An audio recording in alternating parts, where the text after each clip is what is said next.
After 60 qualifying games across 3 different oil patterns, a 2-day international competition, 3 PBA Tour championships decided, and all the practice in between, there was only one logical thing to do: bowl more games. The best 12 players through 60 games went back to the lanes to bowl round-robin match play on yet another oil pattern to determine the top 5 players to compete in the stepladder finals of the main event of the World Series, the PBA World Championship. Entering match play, the prevailing assumption was the leaders had all clinched spots on the show. I don't think it really changes just because I still gotta go win my matches and bowl good, because even 430 pins soft in the show, still gotta bowl the best games I can, because you still want to earn that 1 seed, so you only have one game to for the major title. Packy Hanrahan in 5th was potentially within reach of a few players like Chris Vi, Bill O'Neill, Matt Ogle, and all the way down to Marshall Kent in 9th. A lot of us kind of need a lot of things to go our way, but I mean, 250 is not an unreasonable number, especially with the bonus pins. Anything could really happen. Someone could get hot, go 6-0, and be right there in the hunt with the second block to go. So we're just gonna go a game at a time and see what happens. Certainly nobody lower than Kent had a chance. Not Nathan Bohr in 10th, and not Jason Belmonte in 12th. Those two would definitely not find themselves in the 5-6 position round match for the last spot on the show. Chris Vi was the standout from the first 6-game block, averaging 253 with a 4-2 record to take the 5th spot from Hanrahan, who dropped to 6th. I think I hit the right pairs at the right time. I didn't really have to move too much. Just kept it in play, kept it in front of me. It was fortunate to get some off hits as well to kind of catapult some of the big games. We're going to try the same game plan. As we know, every time they oil, they tend to play a little bit different. So definitely going to, start with that, and we'll see if we have to make any changes from there. I let a couple games get away from me, but shot making was pretty good. Just got to level it up a little bit here the next 6.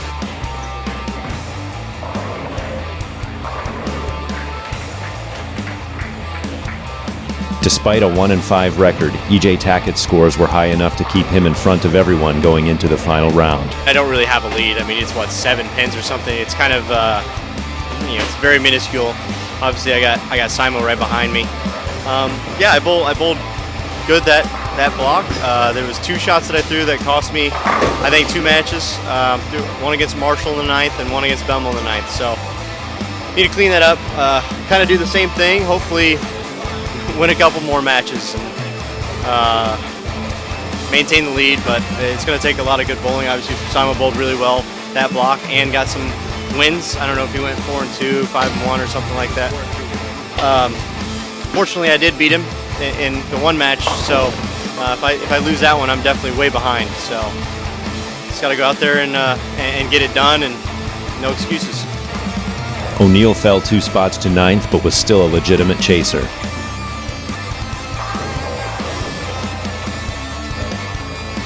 What got me the first block was I just didn't get out of urethane quick enough. I followed Jason's starting pair, and just where he was playing with his urethane ball really ruined mine. And so I just, I wasn't ahead of it. I didn't watch it enough, and I should have switched to my reactive ball before that game if I was really paying attention. So, hopefully this block I get two more good games out of the urethane ball, and then I can get out of it. Just ahead of O'Neill were the 2 guys who didn't stand a chance and, again, definitely would not find themselves in the 5-6 position round match for the last spot on the show: Belmonte and Bohr. It was about just kind of making sure that I got my ball to see it right. We're using urethane, and so the more times you're using urethane, or even plastic for that matter, your moves aren't as drastic. You get to stay a little bit more consistent, and so when you get dialed in, you can really throw a big set together when you're not having to move so much. I think that's probably the key for most of the guys, to be honest, is once they get dialed in, it's lights out for that pair. There's more bonus spins out there than I'm behind, so I've still got to pop, but man, just got to strike a lot. Scores are high this morning.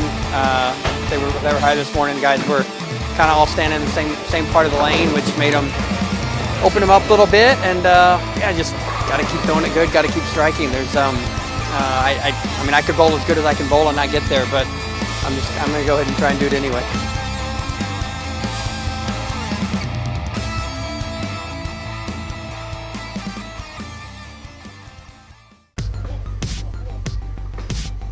The final round of match play went as most expected for most of the players. The top 4 locked themselves onto the show, although the seeding wouldn't be decided until position round. Vi, entering the last 6 games in 5th place, posted his second 4-2 record of the day and was in contention until the end, entering position round in 7th behind the 2 guys who definitely didn't stand a chance when match play began, Bohr in 5th and Belmonte in 6th.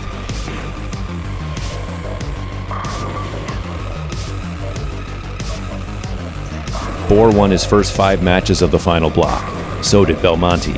Whoever won their match, the 5-6 match, would claim the 5th, or as it turned out, 4th spot on the show. Belmonte's 259 defeated Bohr's 214 and not only got Belmonte onto the show, but it earned him the number 4 seed, passing Santu Tahavanainen, who took the 5th spot. Yeah, it was a good day.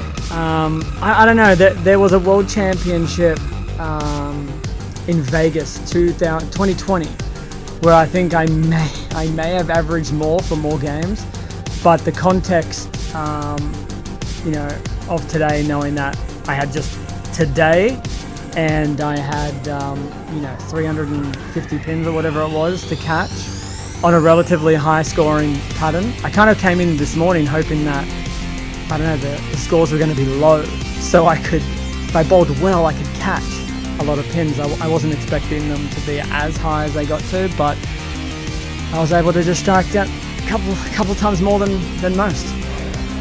Tahavanainen made his 3rd show in 4 tries at the World Series and had a chance at his first major title. I feel like I wasn't completely focused during the day, but I was like, there's no way I want to throw away 71 games in one game, that I gotta get my stuff together, start bowling well. It was good to have 3-minute practice, so I got lined up well on that lane. And yeah, it went all the way to the 9th and 10th frame. I knew if Y was going to strike out from the 8th all the way to the end, I needed a first strike on the 10th frame to actually make it. And it was a good shot.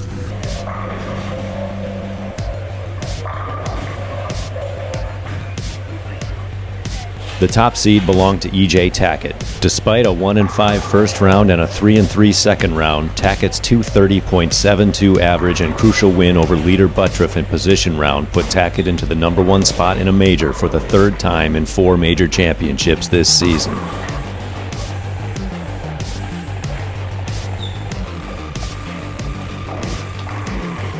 It was really hard to stay in it.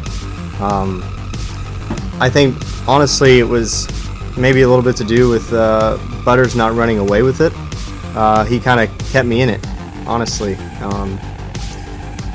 Didn't bowl well game 5, and then I was able to win that game. Fortunately, didn't bowl a huge score, but then I knew coming into game 6, I basically just had to beat him and not lose by more than like 32 to Simo.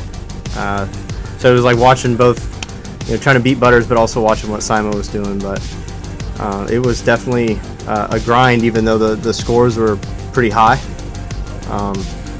It was a mental grind for sure. That left Buttriff and Simonson in 2nd and 3rd, but which was whose? After 72 games on 4 oil patterns in 7 days, the 2 were tied. Same average, same total pinfall, same record, same number of bonus pins.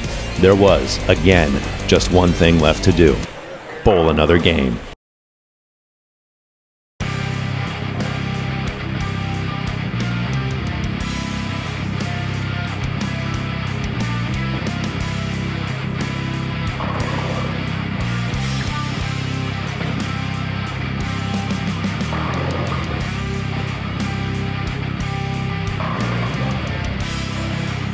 The match was close, but the smiles were few on the faces of the competitors.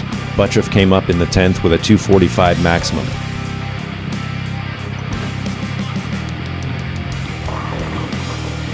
He finished with 233. Simonson needed 8 on his first shot in the 10th to take the number 2 seed.